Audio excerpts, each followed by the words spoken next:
All right, Teddy, I got another picture I got to post now.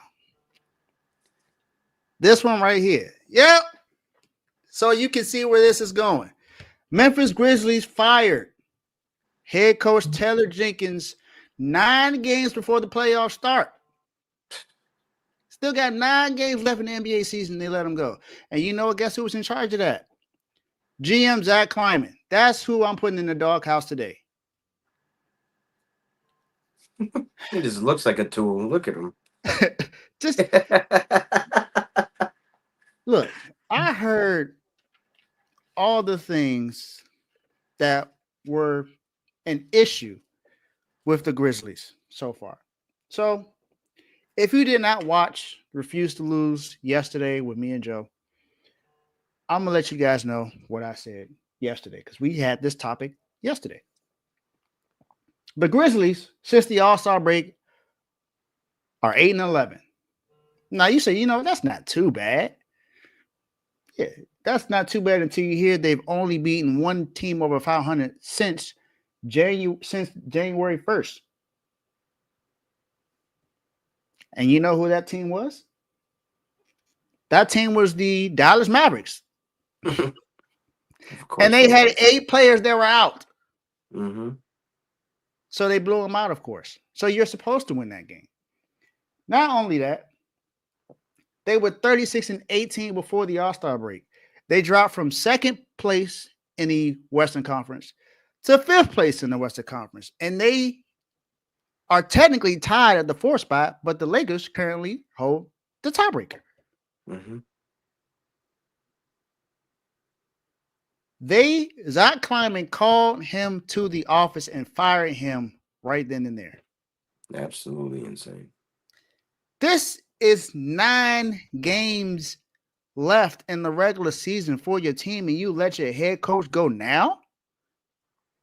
Not only did you let the head coach go, you fired his assistant coaches too. So you got a whole new regime going, and your team is about to be in the playoffs. They're at the 5th spot. I see if they were 13th, if they were 12th or 11th. Okay, I understand it. That means that you know the season's over and done with. You want to hurry up and get things out the way. This don't seem or look right. It just don't make sense. And while Taylor Jenkins was there, he has the most wins in Grizzlies history. You've had a top 3 defense since he's been there. And he's top 10 in wins since he became a head coach. And you let him go now? All I know is he's definitely going to be highly sought this offseason. He's going to have a job immediately. He's going to be the highest. He's going to be the highest sought head coach in the offseason this year.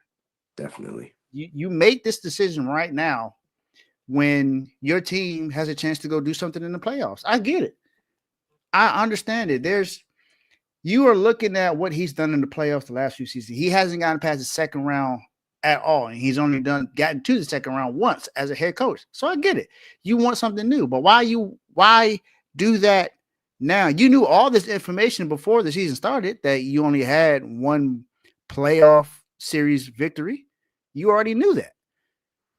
So why do you wait until the season is almost over to finally let him go? It just doesn't make sense. Teddy? I don't know, man. I don't know what they're doing, Teddy.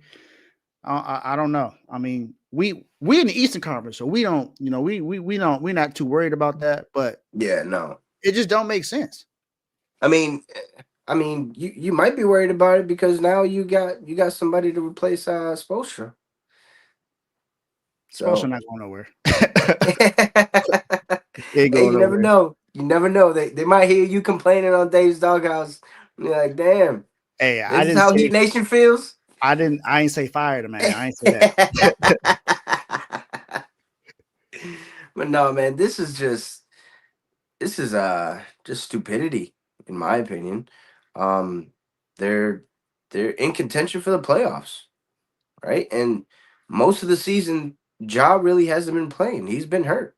Exactly, and that's the reason why you've been bad is because your best player been out. That's what I'm saying. Like that means that he's doing his job if he's in contention to make the playoffs. Like without your best player. It just makes no sense to me at all. Like, I would understand it, like you said, if they were like the 12, 13 seed, all right, get new guys in to have the whole offseason to get a whole new staff in, get your training right, all that. But this is just ridiculous. Tell you, I'm really dumbfounded by this. To me it doesn't make sense to pull this move right now. It Yeah, really doesn't. it doesn't.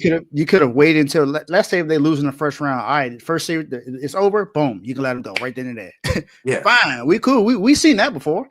that's But fine. Yeah, that happens. but right now, when you about to go to the playoffs, you bring in a new head coach who this is first time as a head coach in the NBA. Now I get it. He was in the year league. He was he coached the Paris team, and I understand all of that. But this is the NBA. This is not. It's not. It's not that. This is the NBA. This is totally different. Totally different. So, Zach Kleiman, you in the doghouse. My guy, you in the doghouse.